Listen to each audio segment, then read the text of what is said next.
Hello everyone, welcome to this video. This is the second video of our F-block element series. First video I had already uploaded. Make sure to watch that first because हम एक sequence follow कर रहे हैं. We are following in sequence. मैं सारे series wise syllabus के according topic समझा रही हूँ आपको. तो अगर आप directly ये video देख रहे हो that will be beneficial for you. But if you want the maximum output from my videos, so I will suggest you to watch from the starting to till the end, right?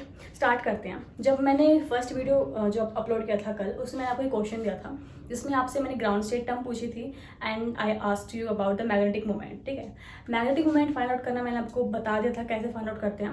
तो ground state term मैंने बोला था कि मैं next video में समझाऊंगी, तो अब start करते हैं. ठीक है, ground state term very important question आता ही है कंपल्सरी मैग्नेटिक मोमेंट से और ग्राउंड स्टेट से, मतलब कि मैग्नेटरी है आना. ठीक है, तो ग्राउंड स्टेट टर्म कैसे फाइंड आउट करते हैं.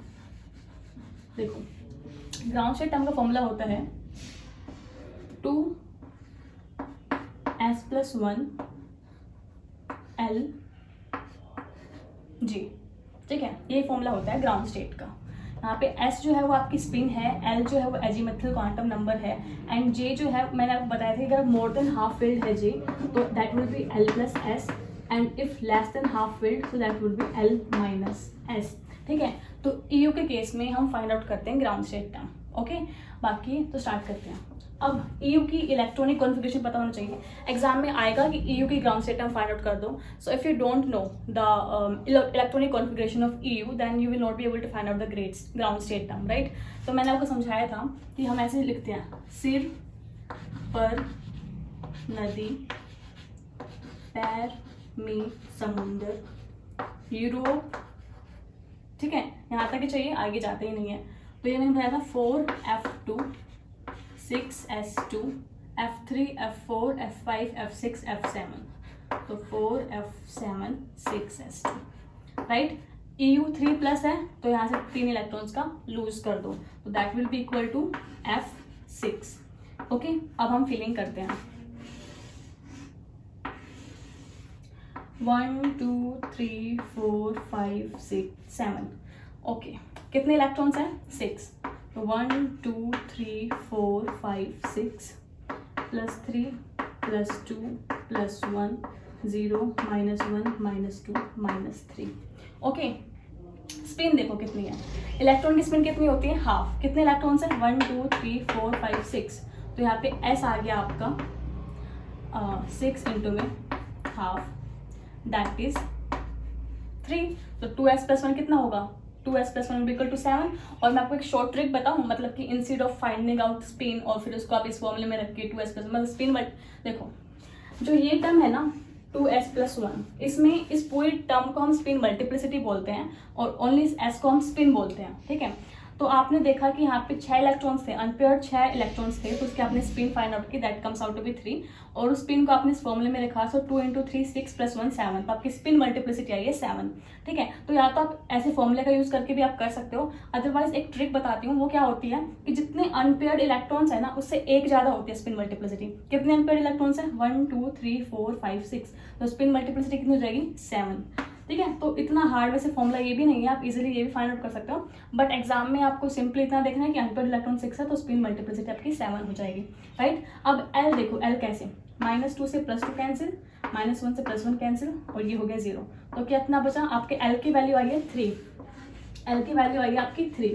अब देखो, अगर आपका L 0 होता है तो ये सब ना आप नोट से मेंशन कर लो. ठीक है, अगर आपका L 0 होता है तो आपका जो s ऑर्बिटल होता है, अगर L आपका 1 है तो P होता है, अगर L आपका 2 है तो D होता है, L अगर आपका 3 है तो F ऑर्बिटल होता है, L अगर आपका 4 है तो G होता है, L अगर 5 है तो H होता है, L अगर 6 है तो I होता है.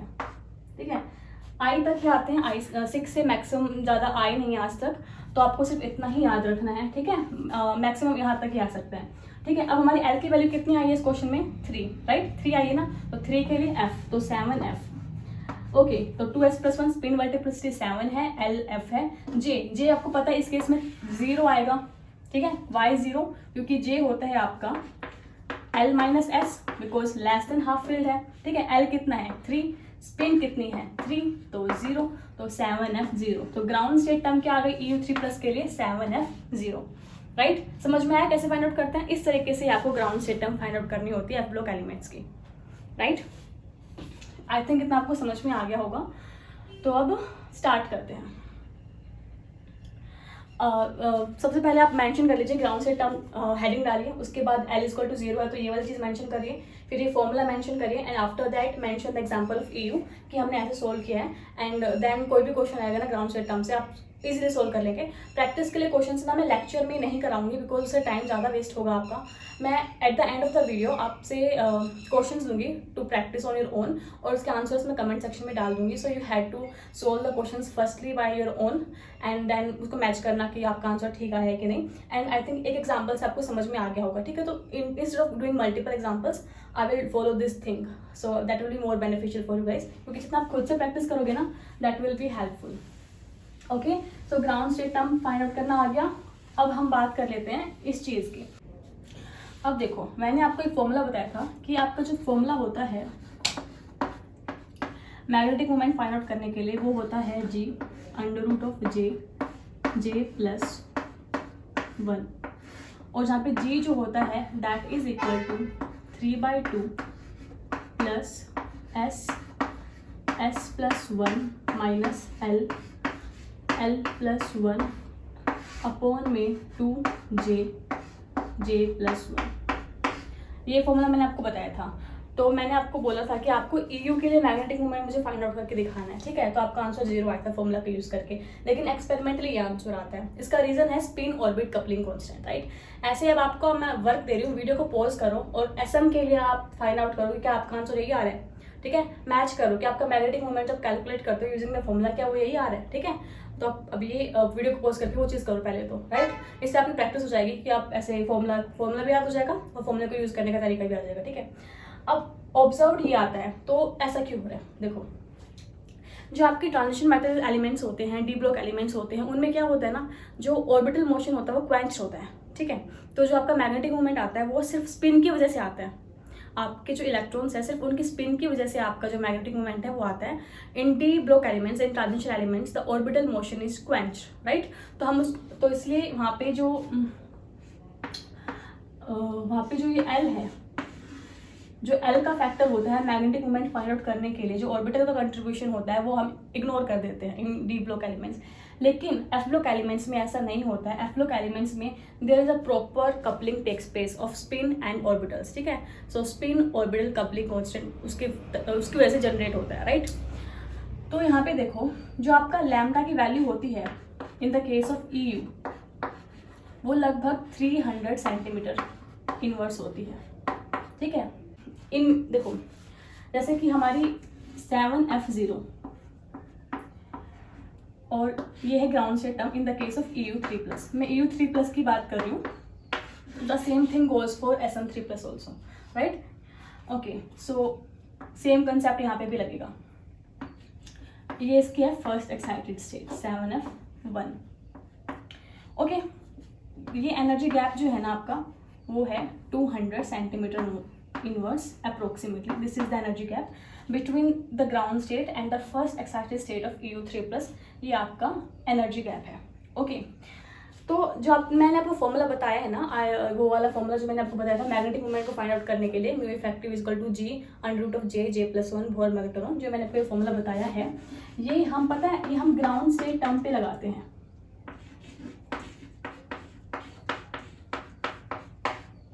ये फॉर्मूला का यूज़ करके जो हम मैग्नेटिक मोमेंट फाइंड आउट करते हैं उसमें हम सिर्फ ग्राउंड स्टेट टर्म को कंसीडर करते हैं, ठीक है? और जितने मोस्टली आपके बाकी एलिमेंट्स हैं एफ ब्लॉक एलिमेंट्स में, उसमें मोस्टली इलेक्ट्रॉन्स जो हैं वो आपके ग्राउंड स्टेट में ही लाई करते हैं। दैट्स वाई जो आंसर आता है वो बिल्कुल ठीक आता है, जो एक्सपेरिमेंटली हमें मिलता है वो भी, और जो हम कैलकुलेट करते हैं वो भी। लेकिन इन दो एलिमेंट्स के केस में होता क्या है कि जो ये एनर्जी गैप होता है वो कम होता है, ठीक है? और जो आपका स्पिन ऑर्बिट कपलिंग कांस्टेंट होता है, जो आपका लैम्डा होता है, हम लैम्डा से डिनोट करते हैं स्पिन ऑर्बिट कपलिंग कांस्टेंट को, जो आपका स्पिन ऑर्बिट कपलिंग कांस्टेंट होता है उसकी वैल्यू ज़्यादा होती है। In the case of EU the lambda is approximately equal to 300 centimetre inverse. So because of that, इसकी वजह से होता क्या है कि इलेक्ट्रॉन्स जो होते हैं ना वो ग्राउंड स्टेट से उठ के एक्साइटेड स्टेट में चले जाते हैं, राइट। ग्राउंड स्टेट से उठ के एक्साइटेड स्टेट में चले जाते हैं अगर आपके इलेक्ट्रॉन्स, तो उससे क्या होता है कि आपका जो कैलकुलेटेड रिजल्ट है वो वैरी कर जाता है और आपका ऑब्जर्व जो होता है वो डिफरेंट होता है। फॉर एग्जाम्पल अगर मैं बात करूँ STP कंडीशन पे, अगर आपसे क्वेश्चन में मेंशन है कि STP कंडीशन पे या फिर 0 डिग्री सेल्सियस पे मुझे EU3+ का मैग्नेटिक मोमेंट बताओ, तो आपका आंसर 0 ही आएगा, आपका आंसर 3.3 नहीं आएगा। रीज़न 0 डिग्री सेल्सियस पे टेम्परेचर कम है तो आपके जो इलेक्ट्रॉन्स हैं सारे के सारे ग्राउंड स्टेट में लाई करेंगे, वो एक्साइट होकर ऊपर नहीं जाएंगे। समझ रहे हो बात, व्हाट आई वांट टू से।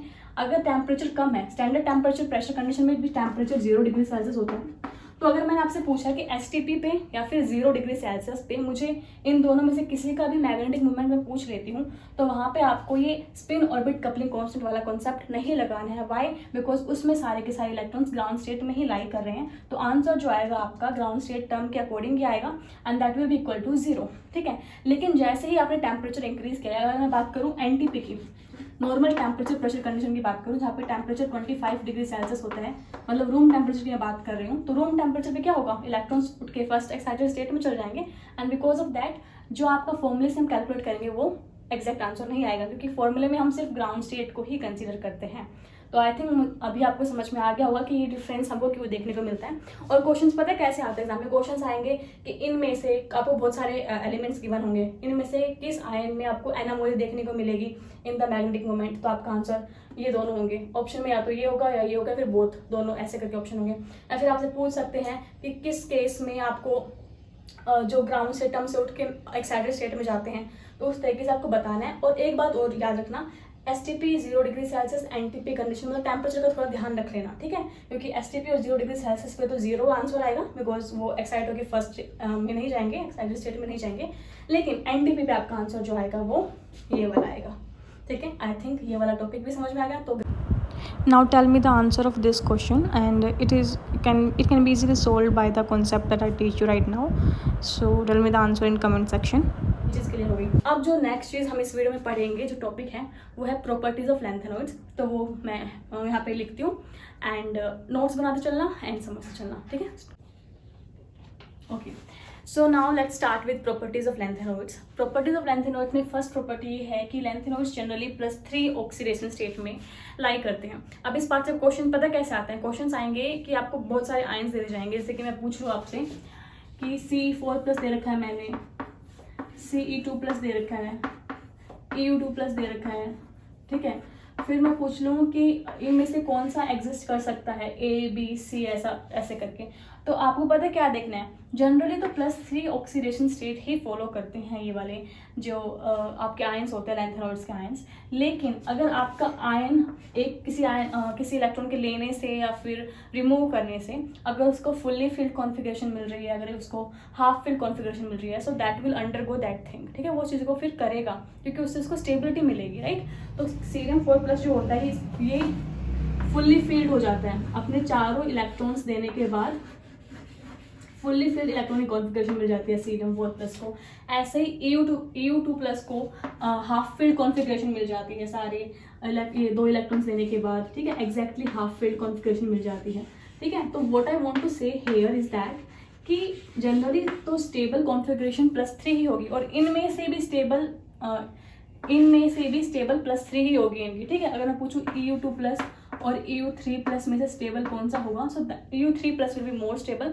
रीज़न यही है कि +3 ऑक्सीडेशन स्टेट जो होती है लैंथेनॉइड्स की वो ज़्यादा स्टेबल होती है। नोट्स बनाएंगे साथ साथ, ठीक है, जस्ट डोंट फील लाइक कि आप बेड पे लेटे हुए हैं, वीडियो चला रखा है, हाँ काम हो गया। मेंशन करो properties of lanthanoids heading and वहाँ पे लिखो आप कि have uniform oxidation state of +3 generally, and because F block elements are deeply buried so electrons are difficult to take out। लेकिन ये कुछ एग्जांपल लिख लो कि Cerium4+ EU2+ जो होते हैं वो एग्जिस्ट करते हैं बिकॉज इसकी फुल्ली फिल्ड कॉन्फ़िगरेशन होती है, इसकी एग्जैक्टली हाफ जो कॉन्फ़िगरेशन होती है, लेकिन इनके केस में भी +3 ऑक्सीडेशन स्टेट जो होगी वो ज़्यादा स्टेबल होगी, राइट। ओके, उसके बाद सेकेंड देखो आयनिक होते हैं, ये सेकेंड प्रॉपर्टी लिखो आयनिक, ओके। उसके बाद देखो CFSC जो होती है doesn't play any role in F block elements. CFSC कोई भी रोल प्ले नहीं करती है, ठीक है, ये बात याद रखना। और अभी आप लिखोगे मेरे साथ साथ, लिखो यहाँ पे, मैं बोल रही हूँ, मैं डिक्टेट कर रही हूँ, आप लिखो। CFSC decides stability of compound, coordination number and geometry, but 4f orbitals don't participate in CFSC as well as in bonding. Okay, whether f orbitals are filled or empty, they have little effect on the chemical properties of f block elements. कुछ अभी हम बात कर लेते हैं chemical properties of lanthanoids की।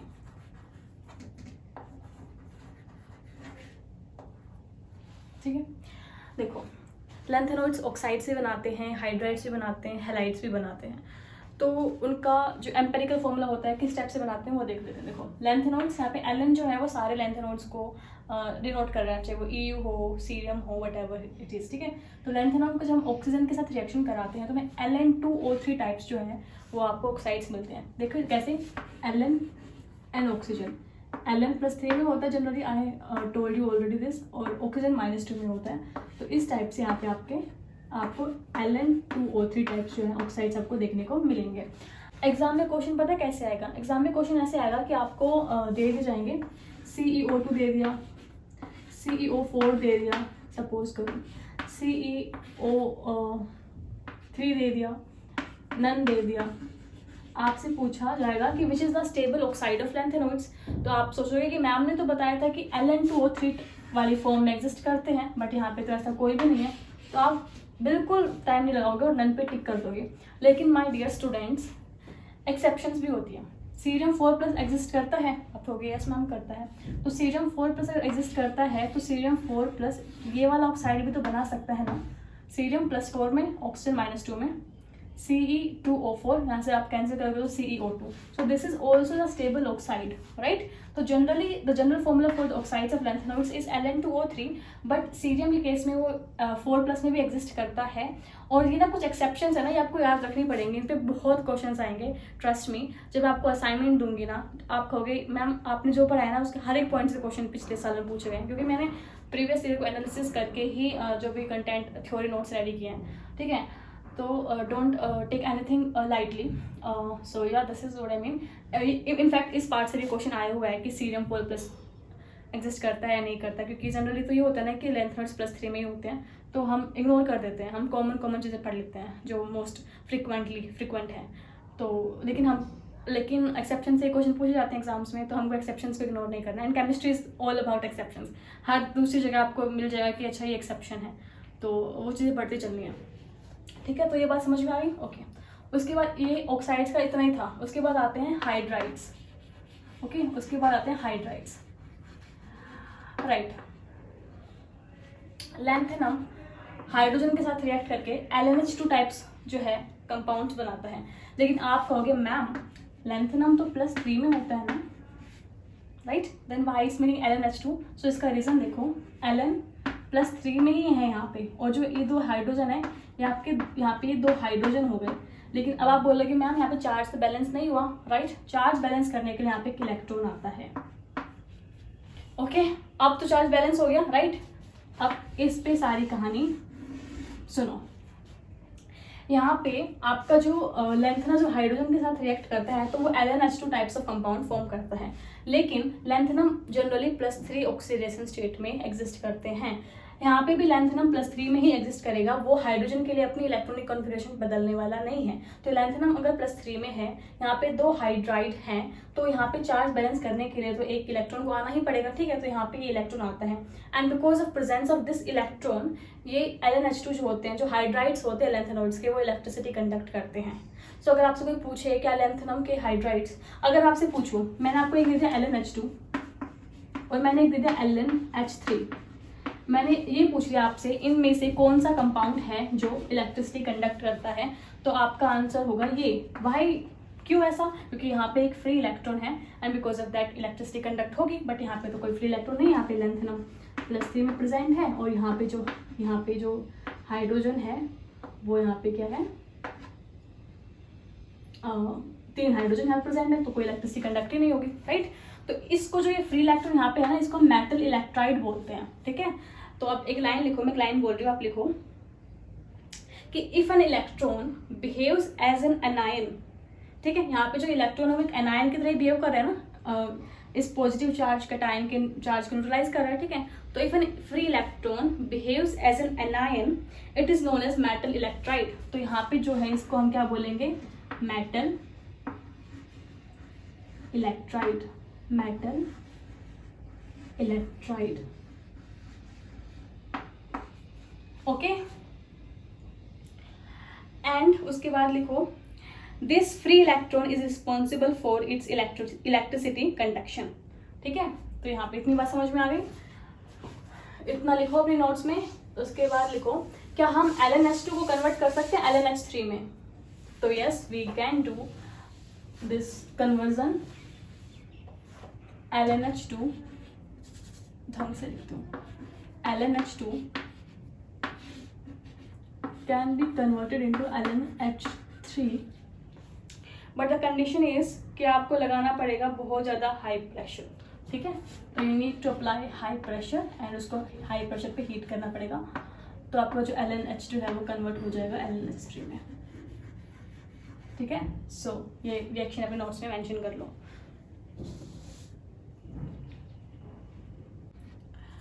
Okay, so now look at the halides of lanthanoids.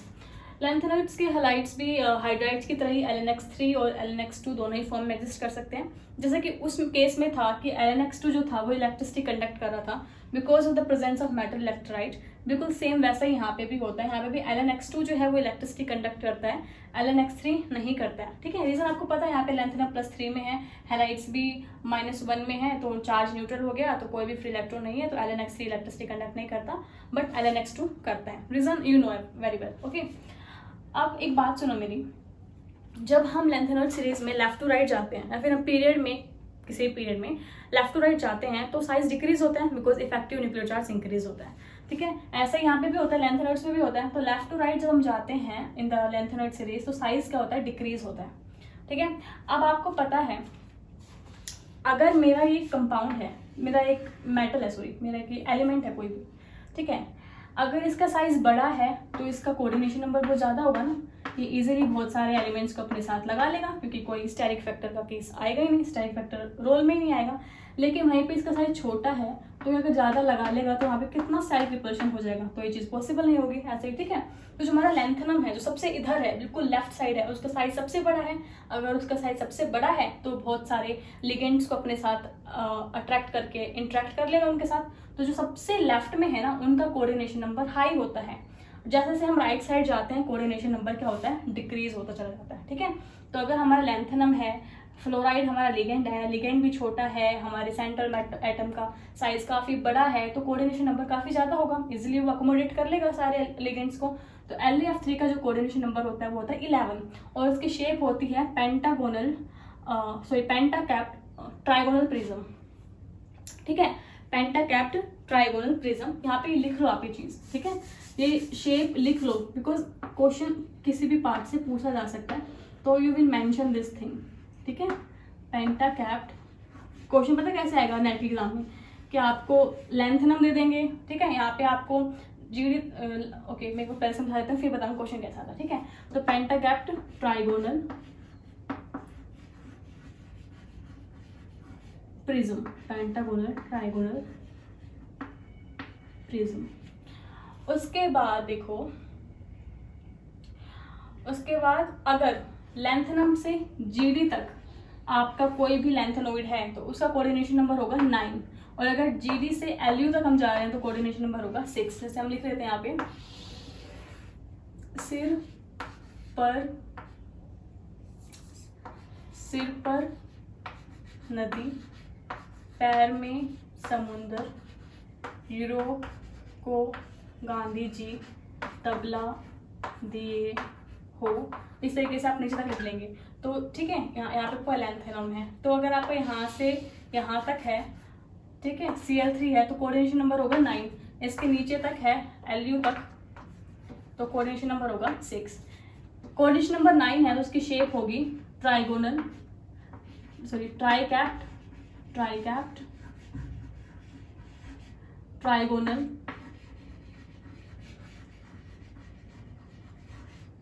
Prism, ठीक है, प्रिज्म भी लिख लो, प्रिज्म। और अगर कोऑर्डिनेशन नंबर 6 है तो शेप होगी ऑक्टाहेड्रल, इसको यहाँ पे मेंशन कर लो। ये सब नोट से मेंशन करते चलो भैया, ठीक है, समझ में आया इतना। तो नेट के एग्जाम में पता है क्वेश्चन कैसे पूछा जाएगा, आपसे दे दिया जाएगा EuF3 है, HOCl3 है, LaF3 है in column first, column second में उनकी शेप लिखी हुई है pentagonal, tricapped, match the following, match करो, फिर आपको ऑप्शंस गिवन होंगे। तो इस तरीके से क्वेश्चंस आएंगे इस पार्ट से अगर आएंगे तो। ओके, अब बात करें हाइड्रेट्स की, तो हाइड्रेट्स आपको इस तरीके के हाइड्रेट, ये वाले this type of hydrates you will see in the case of lanthanoids, और इनका कोऑर्डिनेशन नंबर पूछा गया है इन द अर्लियर एग्जाम्स, तो इसका कोऑर्डिनेशन नंबर होता है 8, मेंशन इट, याद रखना। ओके, जो आपके हाइड्रेट्स होते हैं लैंथेनॉइड्स के, उनका इस फॉर्म में उनका कोऑर्डिनेशन नंबर 8 होता है।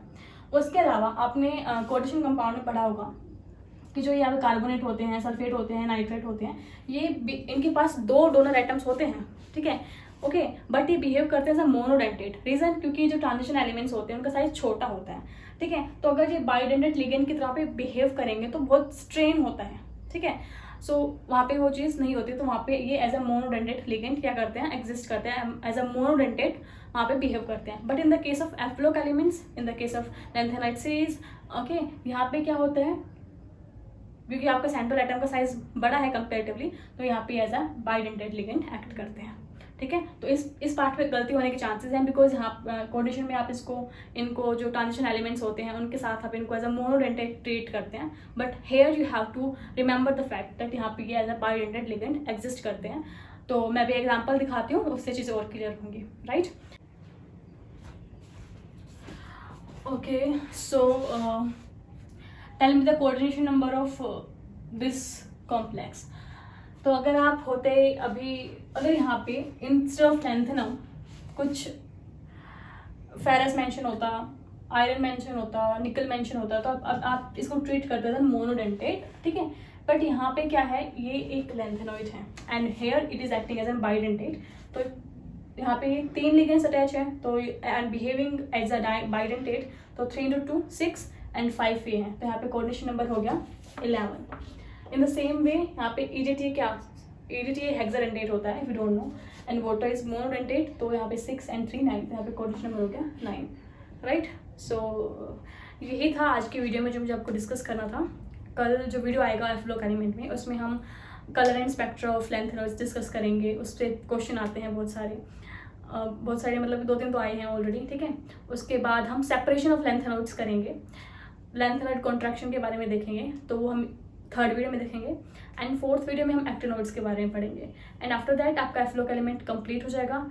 एंड उसके बाद मैं असाइनमेंट्स अपलोड करूँगी, 4-5 असाइनमेंट अपलोड करूँगी, सो वो असाइनमेंट्स सॉल्व कर लेना। एंड ऑल्सो मैं हर जो वीडियो में बनाऊँगी थ्योरी वाला, इसमें मैं रिलेटेड थोड़े questions as a practice at the end of video, in between the video आपको शो करती रहूँगी, ताकि आपको आइडिया लगे कि एग्जैक्टली क्वेश्चन किस टाइप से आते हैं, तो वो चीज़ चलती रहेंगी, ठीक है। तो make sure to subscribe the channel, and अगर आपको वीडियो अच्छा लगे तो प्लीज़ कमेंट करना, that gives us immense motivation to do further very good things for you guys. So that's all, thank you so much for watching the video, have a nice day.